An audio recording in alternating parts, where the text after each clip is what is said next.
Other biggest thing is Twitter Blue. I bought Blue is a that. piece of Yes, you get it. You get it like 20 no, it's delay like on your worse. tweets. It's worse. No, we're just talking. Blue is a piece of Yes. Hey, no. I subscribe to it. Like somebody's actually writing software, and Yeah. like, how is someone writing software and like listening to the set of requirements and not wanting to gouge your eyes out, basically? You know, one piece of value. because of like because it doesn't crash. So somebody wrote code that doesn't crash for nonsense features that like I'm gonna charge. Twitter Blue is like I'm gonna charge you money to make the experience worse. That should be. Yeah, I actually unsubscribed, and it took like a month to unsubscribe. All right, guys, so we got to talk about a whole lot of Elon Musk in Twitter news, as news is just coming out and out and out. Some of it good, some of it bad. I'm going to break it down for you guys. But first, let's go ahead and talk about the good news, which is that Elon Musk has issued mass layoffs at Twitter as he is trying to cut costs as fast as he can as he tries to figure out a business model that can work for this company. And again, this is something that is going to turn into a very, very, very interesting situation, because this is happening as advertisers are having their own mass exodus from Twitter. And we're going to talk a little bit more about that. But first, I want to go ahead and play this report on Elon Musk issuing these mass layoffs at Twitter. Take a look. Thousands of Twitter employees are waking up wondering if they will have a job. Elon Musk says the company will begin layoffs this morning, and that could impact up to half of Twitter's 7,500 staffers. ABC 7 News reporter Gloria Rodriguez in the newsroom with what we know about these layoffs and the effort to postpone them. Gloria? Good morning, Kumasi. Some employees have already been notified that they've been laid off. This comes a week after Musk took control of the company, firing top executives, including the CEO and CFO. In his first company-wide email on Thursday, Elon Musk writing, "Team, in an effort to place Twitter on a healthy path, we will go through the difficult process of reducing our global workforce on Friday. We recognize that this will impact a number of individuals who have made valuable contributions to Twitter, but this action is unfortunately necessary to ensure the company's success moving forward." The email saying that employees will be notified of their job status by 9 a.m. today. Those who get laid off will be notified through their personal email, and those who are staying will find out through their company email account. We learned that some were notified at midnight and locked out of their work accounts. All offices will be closed and the badge access suspended. Meantime, more companies are pausing advertising on Twitter. Pfizer, Audi, and General Mills have joined the list of big-name companies. That's according to the Wall Street Journal. General Motors was the first company to announce it was going to hit the brakes on advertising. All the companies have cited the takeover by Elon Musk and waiting to see what his plans are for the social media company. And employees filing a class action lawsuit about the massive layoffs, saying the company is doing this without enough notice in violation of federal and California law. Yeah, so allegedly Elon Musk sent out an email this morning that is a bad news email for about 3,700 Twitter employees. And he's, again, essentially fired half of the staff with reports about teams that he's firing, including the ethical AI team, right? And also the team that reportedly is responsible for tackling misinformation. Yeah, Elon Musk has taken a sledgehammer to this company, which is something that people on the right, conservatives, wanted to see, right? We're getting what we want. He's taking a sledgehammer to the company. However, that does not come without a cost that I've been warning you guys about, because this situation with Twitter is going to get messy, okay? It's going to get real messy, as the woke advertisers are upset with Elon Musk's purchase of the platform. And like I warned you guys, what happens in regards to Twitter's content moderation policy in the short term is going to be determined by advertisers and their willingness to pull out. And it looks like they're making a preemptive attack against Elon Musk by pulling out of advertising on Twitter, even though he hasn't really made any real changes, as Elon Musk has sounded the alarm on this on Twitter this morning, as he says, quote, "Twitter has had a massive drop in revenue due to activist groups pressuring advertisers, even though nothing has changed with content moderation, and we did everything we could to appease the activists. Extremely messed up. you're trying to destroy free speech in America. Ding, ding, ding, ding, ding. Elon, why did it take you so long to figure out that meeting with the enemy, right? Meeting with the ADL, the NAACP, all these other organizations that make money off of pushing censorship, that are trying to subvert the Constitution, trying to undermine the First Amendment, that are against the spirit of free speech. They are anti-American organizations. Why did you think that they would just stop, right? Of course, they're going to go to the advertisers and pressure them to pull revenue away from the company, because the woke revolutionaries would rather see Twitter destroyed. They'd rather see your $44 billion up in flames than to actually have a platform where free speech is allowed. Again, Elon is getting an introduction to how the political battlefield is in 2022, right? It's not for the faint of heart. This is who you're dealing with. These people on the left, they have no mercy. It does not help to sit down and talk to them to say, hey, you know, how can we make this fair? No, that don't work. They don't want it to be fair. They want Twitter, they want the platform to be a left-wing echo chamber, right? That's what they want. And when you come in and you decide you're going to change that you're going to make it a little bit more fair, no, we can't have that. We're just going to destroy the whole thing. They're going to try to destroy the whole thing. And that is what is happening right now. That is what's happening right now. And the advertisers, it seems like they are capitulating. And like I told you guys, the main people, right, that are responsible for the censorship, it's not necessarily the government. It's not the woke employees. It's not really the social media platforms. It's the advertisers, because the advertisers control the money. Money talks. Everything else is BS. And that is what's happening here. That is what's happening with Twitter.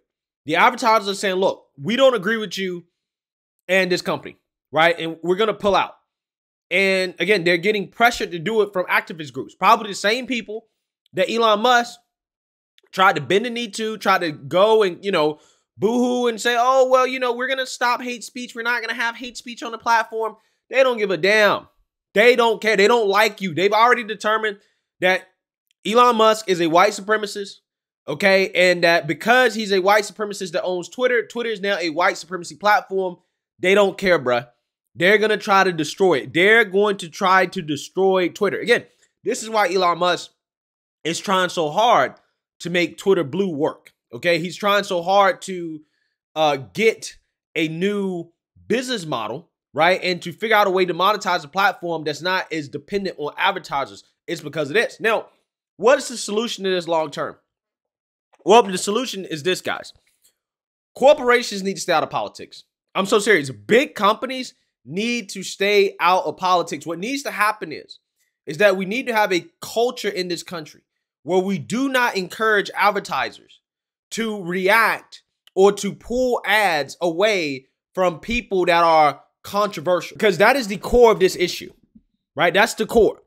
As long as these social media companies are relying on advertiser revenue, they're going to be subject to the whims of the advertisers. The advertisers seem to be woke, and that they are capitulating to the activist groups. So that's what's happening here. That's what's happening here. And it is an unfortunate reality, but this is what you have to deal with. And then this is why Elon Musk is trying so hard to cut costs at Twitter and also change the business model so that it can be more sustainable and you're not subject to this type of stuff happening. But yeah, this is crazy stuff. So that being said, I actually want to play a clip that I thought was a pretty amazing clip of a debate, a free speech debate involving Twitter between tech CEO Vivek Ramaswamy and CNBC anchors who are obviously very pro censorship. Take a look. It used to be that you could stand in Times Square right behind us and you could shout whatever you wanted. But you could only get 30, 40, 50 people around you. Right? Twitter's different. The amplification. It's the piece that she's talking about. And so when you see these kind of heinous stories, conspiracy theories about a Paul Pelosi situation that seems to lead to violence in other situations as a result of it, the question is, do the companies bear some responsibility for trying to rein that in? And I would argue they do, and to put it on, but to also put it on them to decide what's false is also a complicating factor. Well, but exactly. So if what I would say, if the company's going to take down something as false speech, the company bears the burden of proof to show that it was false. History teaches us, and by the way, not just history over the last 100 years, history over the last 2 to 3 years teaches us that many of our current beliefs will be modified in some way. Responsibility on the person who's speaking. Well, I would say put it on the responsibility of the body politic to say that, you know what, we're going to debate these ideas in the open. May the best ideas win. May the best arguments win. And Andrew, I will just say we're conflating a couple different things here. I think the way you treat the misinformation point is different from the way you treat the category of hate speech. I think you can't have hate speech as a category because all opinions are allowed. For you. Yep. You know, there's a lot of people who deny the election results of this last election. Some of whom, by the way, look like they may win next week. Do you think that there should be people correcting the record? I think there should be people correcting the record through free speech and open debate, not through silencing them and not through censorship. I mean, throughout our history, I'm proud to say we live in a country where you can go out and burn the flag and say, you know what, war on America. This is a country where part of burning the flag is what gives that the meaning, is the fact that we live in a country where that is allowed.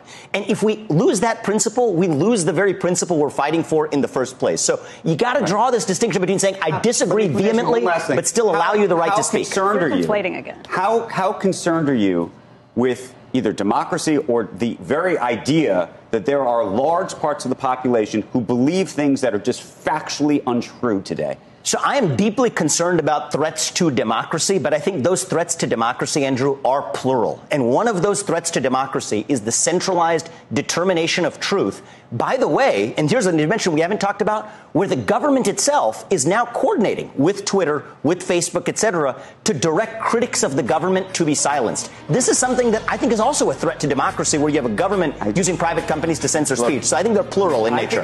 Yeah, so I thought that tech CEO did a great job of explaining free speech and the principles of free speech, right? In the sense that what should be protected is even things that we found to be controversial, abhorrent. Like, for example, burning the flag.